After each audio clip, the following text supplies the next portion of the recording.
Hi అండి, నమస్తే. Welcome back to my channel. ఇవాళ వీడియోలో గోధుమ పిండితో బిస్కెట్స్ను ఎలా చేయాలో చూపిస్తాను.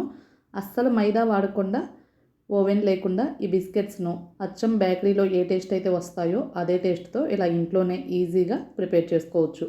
ఇంక లేట్ చేయకుండా ప్రాసెస్లోకి వెళ్ళిపోదాం. ముందుగా ఇలా ఒక మిక్సింగ్ బౌల్ తీసుకొని దీనిలోకి ఇలా ఒక స్ట్రైనర్ని పెట్టుకొని 1 కప్పు గోధుమ పిండిని తీసుకొని జల్లించుకోవాలి. ఇలా జల్లించుకోవటం వల్ల ఇందులో డస్ట్ పార్టికల్స్ ఏవైనా ఉంటే రిమూవ్ అయిపోతాయి.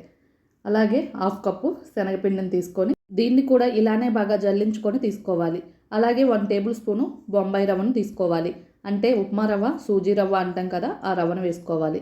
అలాగే 1/2 టీ స్పూను బేకింగ్ సోడాను వేసుకోవాలి. మీ దగ్గర బేకింగ్ పౌడర్ అవైలబుల్గా ఉంటే దాన్ని కూడా వేసుకోవచ్చు, అది మీ ఆప్షనల్ అండి. అలాగే చిటికెడంతా సాల్ట్ను వేసుకోవాలి.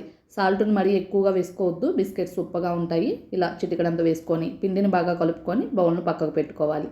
ఇప్పుడు ఒక మిక్సీ జార్ను తీసుకొని ఇందులోకి 1/2 కప్పు పంచదారను వేసుకోవాలి. అలాగే మంచి ఫ్లేవర్ కోసం 4-5 యాలకులను కూడా వేసుకొని మూత పెట్టేసి ఫైన్ పౌడర్గా మిక్సీ పట్టుకొని తీసుకోవాలి. ఈ విధంగా గ్రైండ్ చేసుకున్న తర్వాత దీనిలోకి 1/2 కప్పు రిఫైన్డ్ ఆయిల్ను వేసుకోవాలి. ఒకవేళ మీకు ఆయిల్తో చేసుకోవడం ఇష్టం లేదనుకుంటే మొత్తం అంతా నెయ్యితో అయినా చేసుకోవచ్చు. ఈ విధంగా మూత పెట్టేసి స్మూత్గా గ్రైండ్ చేసుకొని తీసుకోవాలి. మనం పిండిని జల్లించుకొని పక్కన పెట్టుకున్నాం కదా, ఆ బౌల్ను తీసుకొని అందులోకి ఈ పంచదార పేస్ట్ను వేసుకొని మొత్తం అంతా బాగా కలుపుకోవాలి. పిండిని మరీ వేళ్ళతో గట్టిగా నొక్కకూడదు. ఇలా స్మూత్గా లైట్గా అనుకుంటూ డౌలా ప్రిపేర్ చేసుకోవాలి. మరీ గట్టిగా ప్రెస్ చేసుకుంటూ డౌలా ప్రిపేర్ చేసాము అంటే బిస్కెట్స్ గట్టిగా వచ్చేస్తాయి, అది గుర్తుంచుకోవాలి. ఒకవేళ మీకు పిండిలో ఆయిల్ సరిపోనట్లు అనిపిస్తే దీని ప్లేస్లో మరి కొంచెం ఆయిల్నైనా వేసుకోవచ్చు, లేదంటే నెయ్యినైనా వేసుకొని డౌలా ప్రిపేర్ చేసుకోవచ్చు. ఇక్కడ కన్సిస్టెన్సీ చూడండి, ఈ విధంగా ఉంటే సరిపోతుంది. ఇలా ఉంటే మనకు బిస్కెట్స్ పర్ఫెక్ట్గా వచ్చేస్తాయి. ఇప్పుడు మనం బిస్కెట్స్ని చేసుకోవటానికి ఇలా కావాల్సిన సైజులో లడ్డూల్లాగా చేసుకొని పక్కన పెట్టుకోవాలి. ఇప్పుడు మరొక చేతికి నెయ్యిని కానీ ఆయిల్ని కానీ అప్లై చేసుకొని ఈ లడ్డూల్ని ఇలా చేతిపైన పెట్టుకొని ఇలా రౌండ్గా బిస్కెట్ షేప్ వచ్చేలాగా చేసుకొని ఒక ప్లేట్లోకి తీసుకోవాలి.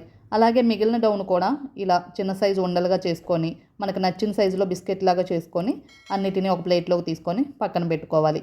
ఇప్పుడు మనం ఏ ప్లేట్లో అయితే బేక్ చేసుకుంటామో ఆ ప్లేట్ తీసుకొని ఆ ప్లేట్కి నెయ్యిని కానీ నూనెని కానీ అప్లై చేసుకొని పైన ఇలా పొడి పిండిని చల్లుకొని డస్టింగ్ చేసుకోవాలి. ఈ విధంగా డస్టింగ్ చేసుకున్న తర్వాత మనం రెడీ చేసుకున్న బిస్కెట్స్ని ఒక్కొక్కటిగా కొంచెం కొంచెం గ్యాప్ ఇచ్చుకుంటూ ఈ ప్లేట్లోకి అరేంజ్ చేసుకోవాలి. వీటిపైన డ్రై ఫ్రూట్స్తో గార్నిష్ చేసుకోవాలి. ఇక్కడ నేనైతే గుమ్మడి విత్తనాలు, సన్ఫ్లవర్ సీడ్స్, జీడిపప్పు, బాదం పప్పుని సన్నగా చాప్ చేసుకొని గార్నిష్గా చేసుకుంటున్నాను. మీకు నచ్చిన డ్రై ఫ్రూట్స్ తోటి గార్నిష్గా చేసుకోవచ్చు. ఇలా ఈ విధంగా అన్నిటిని రెడీ చేసుకొని ప్లేట్ను పక్కకు పెట్టుకోవాలి. ఇప్పుడు స్టవ్ ఆన్ చేసుకొని బేక్ చేసుకోవడానికి ఇలాంటి ఎడల్పాటి పాత్రను పెట్టుకొని దీనిలోకి ఇలా స్టాండ్ను ఉంచుకొని 5 నిమిషాల పాటు ప్రీహీట్ చేసుకోవాలి.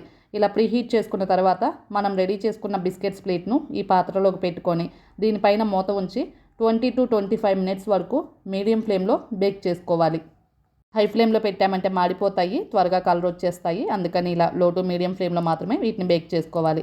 ఇక్కడ చూడండి, 25 మినిట్స్ తర్వాత మూత తీసి చూపిస్తున్నాను. బిస్కెట్స్ పైన కూడా కలర్ వచ్చేసాయి, అలాగే అడుగును కూడా చక్కగా బేక్ అయిపోయింది. బిస్కెట్స్ని ఇలా నైఫ్తో కదిలిస్తే ఈజీగా ఊడొచ్చేస్తే మనకు బేక్ అయిపోయినట్లే. ఇప్పుడు స్టవ్ ఆపేసి ఈ ప్లేట్ను పక్కకు తీసుకొని చల్లార్చుకోవాలి. అలాగే మిగిలిన బిస్కెట్స్ని కూడా ఈ విధంగా ప్రిపేర్ చేసుకొని బేక్ చేసుకొని తీసుకోవాలి. అంతేనండి, ఎంతో టేస్టీ అండ్ హెల్దీ గోధుమ పిండి బిస్కెట్స్ అయితే రెడీ అయిపోయాయి. ఈ బిస్కెట్స్ని ఇలా చేసుకొని వేడాడిన తర్వాత ఒక 8 కంటైనర్లో పెట్టుకొని 1 మంత్ పాటు స్టోర్ చేసుకోవచ్చు. పిల్లలు ఈవినింగ్ టైం ఏదైనా స్నాక్స్ కావాలని అడిగినప్పుడు, లేదంటే స్నాక్స్ బాక్స్లోకైనా ఈ బిస్కెట్స్ని చేసి ఇవ్వచ్చు. పైన క్రిస్పీగా, లోపల సాఫ్ట్గా, టేస్ట్ అయితే చాలా బాగుంటాయి.